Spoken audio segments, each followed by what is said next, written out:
Welcome back to our final episode of Traders Corner, and joining me for the last time is Garth McKenzie, founder and editor of Traders Corner. Garth, welcome. Hi, Julieta. It's quite bittersweet, I have to say, because we've been doing the show for a decade, and this is our last session, so I feel quite heartsore about it. Likewise. It's amazing. It's been exactly a decade. We started this show in August of 2009. And it seems like the time has flown past, but it is. It's a decade, 10 years later. And it is time for me to move on now. But and I'm a big believer that, every 10 years, every decade, I think one does need to change up life a little bit. I've certainly done that in most of my life, and now it's, I'm approaching 40 this year. And I'm keen to... Ancient, Garth. Ancient.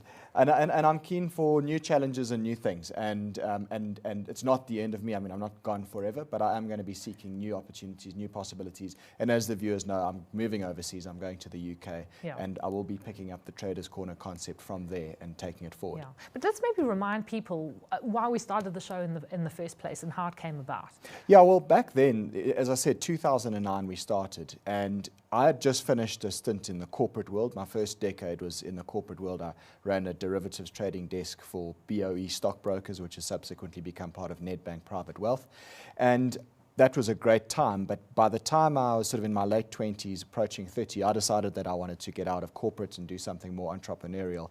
And I always had it in my mind that I wanted to run some sort of a trading service that would cater to DIY traders and teach them the proper trading principles, which so many amateur traders lack. Because I have to say, it's a dream for many people to live off day trading, and for some people it works really well, and for others it can fail spectacularly. But there are things that can kind of bridge maybe the one extreme to the other. Well, that's right. And you're right that some people can make a go of trading for a living and do it successfully, but the vast majority can't. And in my experience in my first part of my career as a broker of single stock futures at that stage, was that most people actually just get the basics wrong. And if you can't get the basics right, then you're on a hiding to nothing in this game. And I felt that back then in 2009 was that there was a need in the financial media for somebody to come along and develop a show that talked to short-term traders and just got the basics right and preached the basic proper trading principles, which is what we've done in the last 10 years. I mean, you could accuse us of being boring even, but at least we've made money. Well, we have made money. That's the thing. We've made good money over the years. That when we started the show, obviously the concept was that I would put 250,000 Rand of my own money up, and we would trade that live throughout the year, and it was warts and all. There was nothing, hidden away.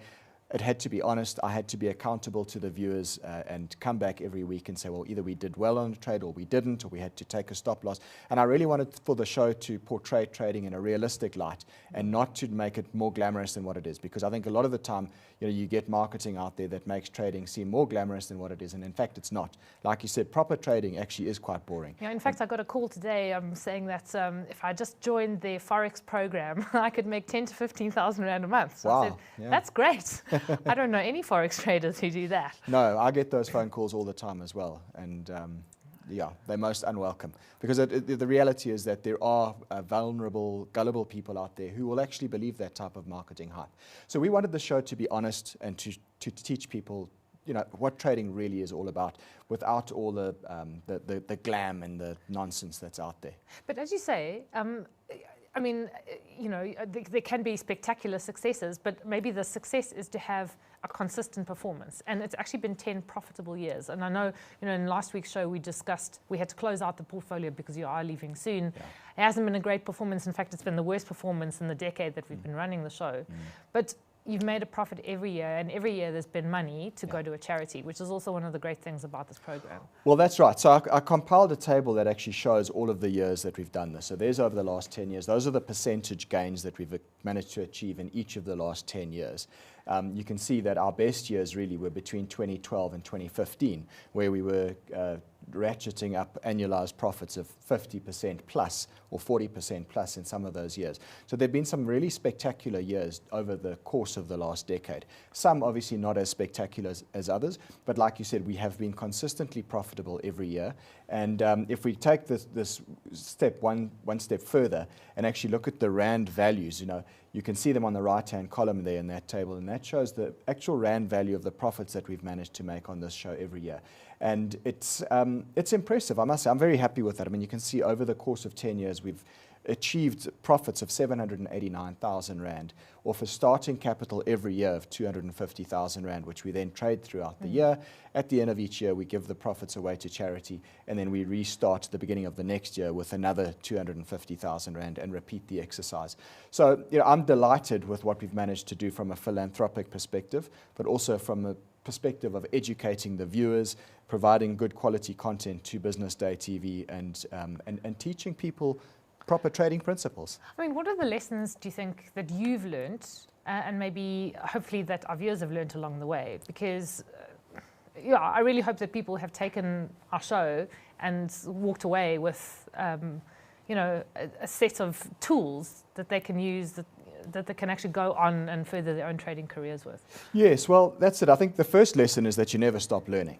And that's certainly the case. I mean, over my 20-odd years in the markets, I've never stopped learning. I'm still learning new things all the time. But I think some of the real critical takeaways that I can say over the decade that we've done this TV show are those that I've listed up on the screen there. And in terms of keeping it sort of relatively simple for let's say, start-out traders, the first thing is that stop losses are absolutely critical. That has been the most important thing for this show for the last decade.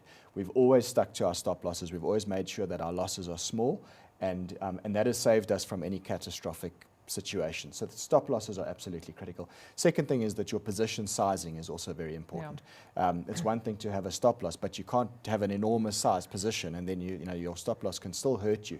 So you need to understand how to size your positions correctly, and we've always drummed that home very, very hard on the show. And I mean, I think people might look at, because 2% is generally the maximum position size that you have, 2% of the value of the 250,000 Rand that you start the year with, which sounds tiny, but actually you can see over that 10-year performance, it makes a difference in the long run. We say that we never want to lose more than 2% of our capital on any single trade, which means that effectively I could get 50 trades wrong in a row before I lose all the capital in our account. I think even if I tried my hardest, I probably wouldn't be able to achieve that. So it gives you, plenty of buffer in terms of a portfolio. But the real critical thing is actually keeping those losses small. And then also just noting that small losses, small profits rather, and compounding add up. That's the critical thing. We've never shot the lights out on any one trade where we've made an absolute fortune on one trade. We've had a couple of trades that have worked out really nicely for us. But for the most part, the performance that we've achieved over the last decade has been made up of small incremental gains. My love of cricket and how I've talked. Thank goodness I will be spared endless cricket analogies. My love of how I often talk about hitting singles, and we've hit a lot of singles over the last 10 years, and you can see that we managed to notch up a nice big score at the end. So certainly small profits do add up. Then the next thing is that being wrong is okay, but staying wrong is not okay. And that's really important.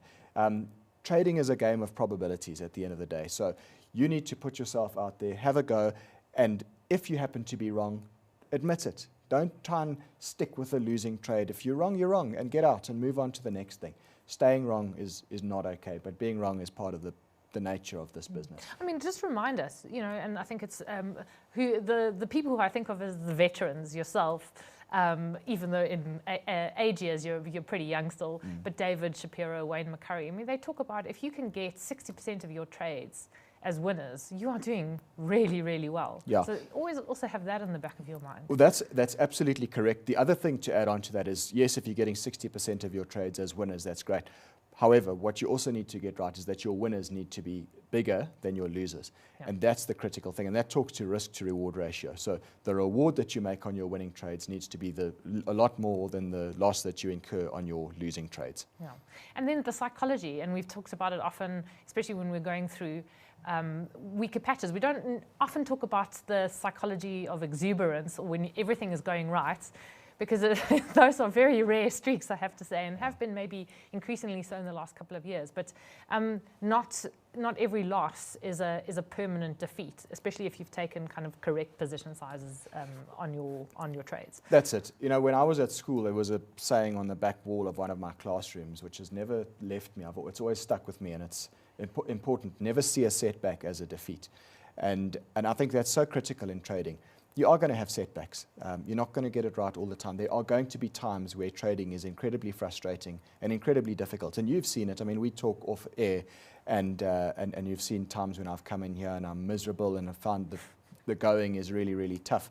But, you know, you do have to just keep putting one foot in front of the other, follow a process, and keep at it. And ultimately, you know, you can come out successful. Never see a setback as a defeat. And I think maybe it's also being able to look back and with a bit of perspective. And this is why throughout the show, we've always had these sort of 6 monthly intervals, or actually even less than that, where you've kind of maybe had one show where you don't actually trade anything and you kind of take stock of where you are. And it can be quite surprising because you might feel as if you're in the trenches, but actually you've done okay, and you might have done okay compared to the rest of the market, which makes you feel even better. Yes. I guess it's like climbing a mountain. You know, you climb and you get tired, and you sometimes think, gosh, how much higher do I have to climb? But often it's a good idea to actually stop, look back, admire the view behind you, and realize how much you have accomplished, and sort of catch your breath, and then begin to take the next steps forward again. Yeah. So Garth, what's next for you? Well, I'm moving to the UK, as you know. I'll be leaving in about 2 weeks' time, and I will be continuing with the Traders Corner concept. So my South African business, my South African website, TradersCorner.co.za, will continue as it is, but I'm going to be looking to try and grow that business into the international markets more. I'm wanting to cover UK stocks and US stocks more thoroughly, and in terms of the media coverage that we do, obviously we won't be doing this show, but I will be looking to take my media presence into a more digital format, and I will certainly make the audience aware of that.